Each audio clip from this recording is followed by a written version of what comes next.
रावण की नाभि में अमृत कैसे आया। आपने रामायण में यह भी सुना होगा कि रावण को अमरता का वरदान था।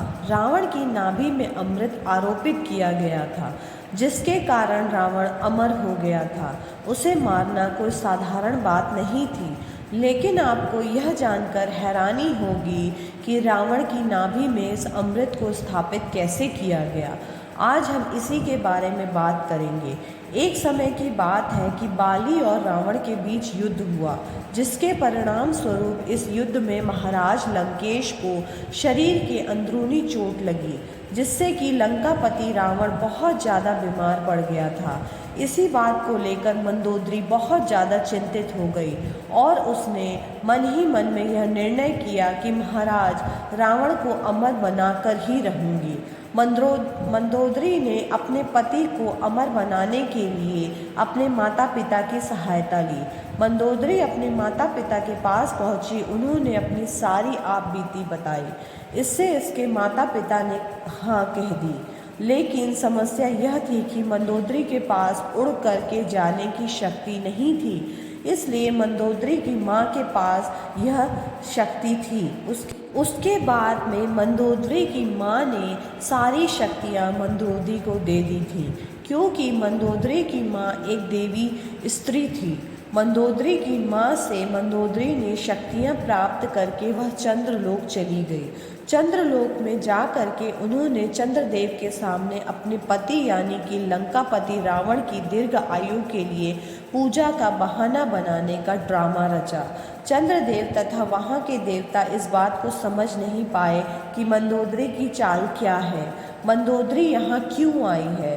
वैसे तो साधारण व्यक्ति इस अमृत कलश के कुंड को नहीं चुरा सकता, क्योंकि मंदोदरी के पिता द्वारा उसे स्वर्ग लोक में स्थापित किया गया था। यह भी बहुत ही चमत्कारी तथा विद्युत शक्तियों के द्वारा इस कलश को स्थापित किया गया था, जिससे कि कोई भी व्यक्ति इस पर नहीं जा सकता। यदि कोई व्यक्ति आकाश मार्ग से उड़कर भी आता है तो इसके नीचे बहुत सारी विषैली गैस निकलती थी, जिससे किसी की मृत्यु हो जाती है। और यदि कोई व्यक्ति इसके पास चल कर जाए तो भी उसकी मृत्यु निश्चित होती है, क्योंकि इनके चारों ओर गर्म लावा निकलता रहता है। इसलिए सामान्य मनुष्य के लिए इस अमृत कलश को चुराना कोई साधारण बात नहीं थी। चंद्रदेव साल में एक बार अश्विन मास की पूर्णिमा यानी कि शरद पूर्णिमा के दिन इस अमृत कलश को वहाँ से निकालते हैं तथा धरतीवासियों के कल्याण के लिए कुछ बूंदें धरती पर गिराते हैं। अब मंदोदरी के सामने यह अच्छा मौका था, क्योंकि जिस दिन मंदोदरी गई थी उसके 2 दिन बाद ही पूर्णिमा थी। इसलिए मंदोदरी को अमृत कलश चुराने का अच्छा मौका मिल गया। जैसे ही पूर्णिमा की रात्रि को चंद्रदेव ने अमृत कलश वहाँ से बाहर निकाला, तभी रावण की पत्नी मंदोदरी ने मौका पाकर के अमृत कलश को चुराकर भागने लगी, जिसके कारण देवताओं को इसका पता चल गया और देवताओं ने मंदोदरी का पीछा किया। पीछा करने पर मंदोदरी बहुत ज़्यादा ही घबरा गई और उसने अमृत कलश को देवलोक में ही एक खिड़की में अमृत कलश को छोड़ दिया और उसमें से अमृत की कुछ बूंदें अपनी अंगूठी में भर कर के उसके ऊपर ग्रह का नग लगा दिया और अपने साथ लेकर आ गई। मंदोदरी अमृत लेकर धरती लोक पर पहुंच गई थी। उसके बाद उसने रावण को अमर करने के लिए अपने देवर विभीषण का सहारा लिया। वह एकमात्र लंका में ऐसे व्यक्ति थे जो कि धर्म, पूजा पाठ और सकारात्मक प्रवृत्ति के विचारधारा वाले व्यक्ति थे।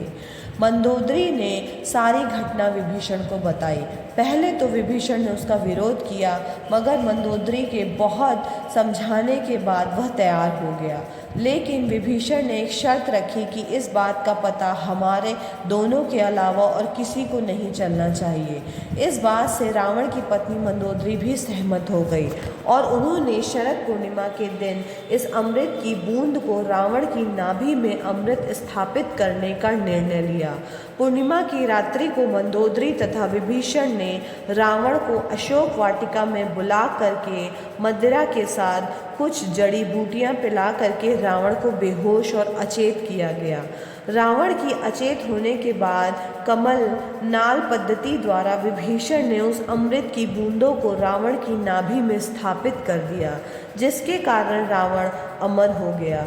अब रावण का सिर भी कट जाता है तो भी वह जिंदा रहेगा। मेडिकल लाइन में नाड़ी का संपूर्ण ज्ञान जिसको होता है उसको वैस्कुलर सर्जन बोलते हैं। पूरे विश्व में विभीषण उस समय का एकमात्र वैस्कुलर सर्जन था। इस प्रकार रावण की नाभि में अमृत स्थापित किया गया। अमृत रावण की नाभि में स्थापित क्यों किया? क्योंकि जो अमृत की बूंदें मंदोदरी रावण के लिए लेकर आई थी वह पर्याप्त नहीं थी। हमारे शरीर में समस्त नाड़ियों का केंद्र नाभि में होता है, इसलिए यदि नाभि में अमृत को पहुंचा दिया जाए तो वह हमारे शरीर की हर नाड़ी में पहुंच जाता है। इसलिए विभीषण ने नाभि को ही चुना। इससे रावण अमर हो गया था। बाकी की रामायण तो आप जानते ही होंगे कि किस प्रकार हमारे श्री राम ने लंकापति रावण का वध किया और समाज का कल्याण किया। तो दोस्तों, कैसी लगी आपको कहानी? लाइक करिएगा, शेयर करिएगा।